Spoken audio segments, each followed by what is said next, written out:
Bienvenue dans le podcast Global Pro Skin. Aujourd'hui, j'avais envie d'ouvrir une réflexion importante autour de la protection solaire. Pas pour créer de la peur, mais pas non plus pour opposer les discours, mais pour remettre de la conscience, de la nuance et du discernement dans un sujet devenu extrêmement marketing. Parce qu'aujourd'hui, beaucoup de femmes et même beaucoup de professionnels de la beauté ne savent plus quoi croire. On nous répète, mets un SPF tous les jours, plus l'indice il est élevé, mieux c'est. Les filtres minéraux, c'est les plus sûrs. Les brumes solaires, je te promets, c'est ultra pratique. Les protections Ocean Safe protègent aussi la planète. Mais derrière ces promesses, il existe des questions beaucoup plus profondes. L'écran solaire, c'est un indispensable de la trousse de toilette qu'on doit choisir avec le plus grand soin. Alors justement, ouvrons l'œil ensemble. Parce que derrière les promesses marketing, qui sont très bien rodées d'ailleurs, il y a certains points qui restent souvent dans l'ombre.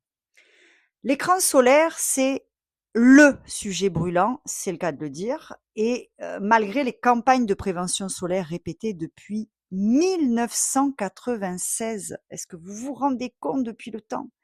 Les comportements à risque des Français persistent. On a toujours les séances d'UV soi-disant qui préparent la peau, les expositions aux heures les plus chaudes, on oublie de la protection solaire pendant les loisirs, l'activité sportive, etc. Et résultat des courses, les cancers cutanés explosent. On a observé 100 000 nouveaux cas diagnostiqués chaque année, dont 10% de mélanosomes. Donc, on ne peut que soutenir ce message de prévention et hurler tous ensemble en tant que professionnels, mais protégez-vous, bordel! Toutefois, aujourd'hui, il y a une autre question qui se pose, c'est celle de la sécurité des formules des produits solaires. C'est un débat qui concerne plus largement toute la cosmétique, mais sur le solaire, on hésite encore à dire les choses parce que les Français ne se protègent déjà pas assez. Alors si en plus on leur explique que ce qui pose le problème dans certaines formules, c'est ceci, cela, aïe, aïe, aïe, aïe, aïe. De mon côté, je pense que l'éducation doit se faire à tous les niveaux et qu'un sujet de santé publique très urgent ne doit pas masquer un autre moins urgent. Quoique. Mhm. La première chose importante à comprendre, c'est que le soleil n'est pas l'ennemi. Le problème n'est pas la lumière vivante, le problème, c'est une peau déjà épuisée. Elle est stressée, inflammée, fatiguée, oxydée, déshydratée, surchargée nerveusement, et une peau qui n'a plus les ressources biologiques de s'adapter intelligemment, ça devient compliqué. Parce que une peau équilibrée ne réagit pas comme une peau en surcharge. Et c'est là que le sujet devient intéressant. Aujourd'hui, il y a certaines spécialistes en cosmétologie qui questionnent la manière dont les SPF sont évalués. Alors, je ne sais pas si vous savez comment ça se passe, parce que le SPF, il est parfois, très souvent, surestimé. Pour calculer un indice de protection, il existe deux méthodes qui peuvent être utilisées.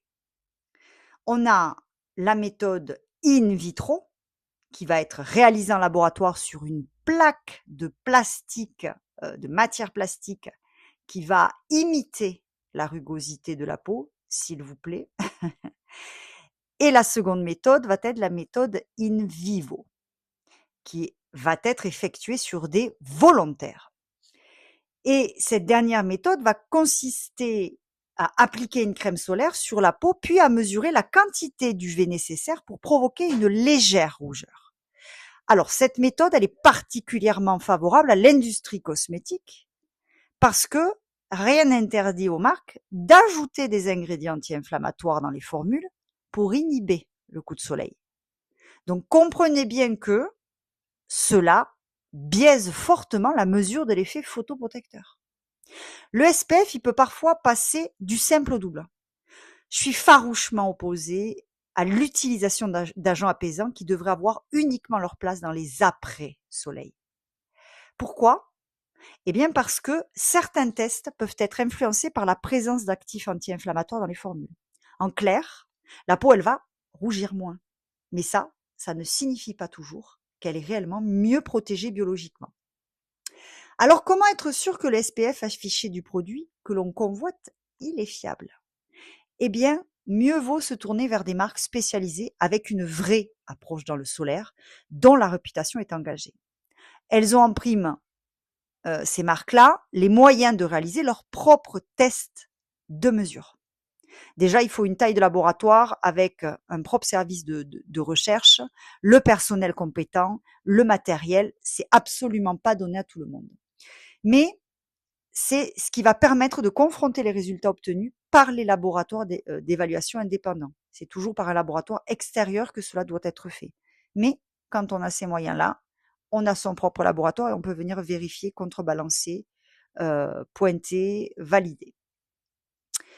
Il y a un autre sujet important, ce sont les filtres minéraux. L'efficacité limitée des filtres minéraux.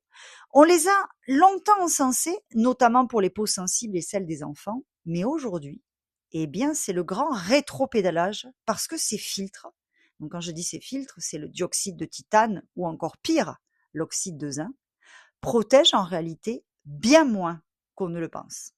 Certains produits avec des SPF annoncés comme très haute protection offrirait une protection de 10 tout au plus. Et oui, c'est tout petit. Donc en prime, ces filtres ne sont pas agréables à porter. Ils donnent cette espèce d'effet Pierrot, on est tout blanc.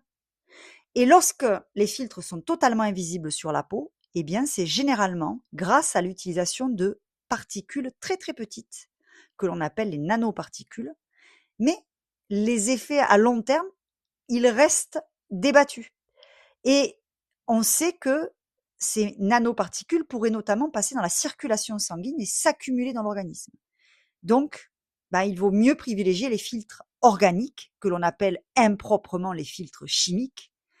Absolument tous les filtres solaires sont chimiques, mais ils sont plus efficaces pour absorber les UV. Il y a aussi la présence massive d'alcool dans certaines protections solaires. Donc, la présence d'alcool dans les formules, c'est un de mes grands chevals de bataille, parce que si l'alcool apporte de la légèreté aux textures, voire un côté agréable, il agit aussi comme un exhausteur de pénétration. Et il va favoriser la pénétration des filtres à travers la peau, qui peut alors potentiellement se retrouver dans la circulation sanguine. Encore une fois, tout dépend du terrain de peau. Si la peau elle est déjà fragilisée, c'est un problème. Et c'est exactement là où la lecture du vivant devient essentielle pour une professionnelle. Parce que on ne peut pas conseiller un solaire uniquement à partir d'un marketing, d'une texture, d'une tendance TikTok. On doit comprendre l'état inflammatoire de la peau, son niveau d'oxydation, sa capacité de réparation, sa sensibilité nerveuse, sa pigmentation, son exposition réelle, le mode de vie de cette peau et son environnement. Alors ouvrez vos yeux parce que beaucoup de produits en contiennent et pour repérer, eh bien, il faut les identifier dans la liste INCI, la liste des ingrédients.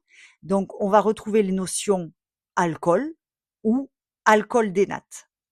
En revanche, pour celles qui veulent prévenir les taches pigmentaires ou le mélasma, il y a une utilisation quotidienne qui devient intéressante parce que la pigmentation, elle est majorée, augmentée par les UVA de la lumière visible. La peau est vivante, elle s'adapte, elle communique, elle réagit au contexte. Et la vraie expertise, ce n'est pas de répéter des automatismes, c'est apprendre à observer ce que la peau vit réellement. Je vais aussi parler de 2 points essentiels, les brumes solaires. Ah, quelle déception! Elles sont hyper pratiques pour les retouches par-dessus le make-up, ok. Mais avec ces produits, on inhale directement les filtres UV.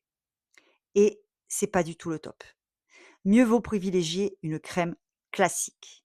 Deuxième point que j'aborde, c'est la protection solaire des nourrissons. Non, non, non et non, pas de crème solaire avant 30 mois. Avant cet âge, la peau d'un nourrisson est particulièrement fine et perméable et elle ne joue pas encore pleinement son rôle de barrière protectrice. Donc les filtres, ils peuvent pénétrer plus facilement, provoquer des irritations ou passer dans la circulation sanguine. De toute façon, les bébés ne devraient jamais être exposés directement au soleil. Je crois profondément que notre rôle en tant que professionnel n'est pas seulement de protéger.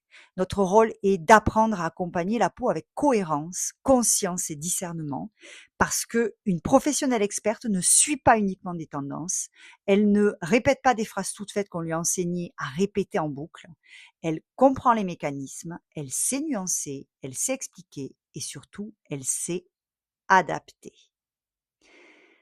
Je vous laisse me mettre vos commentaires.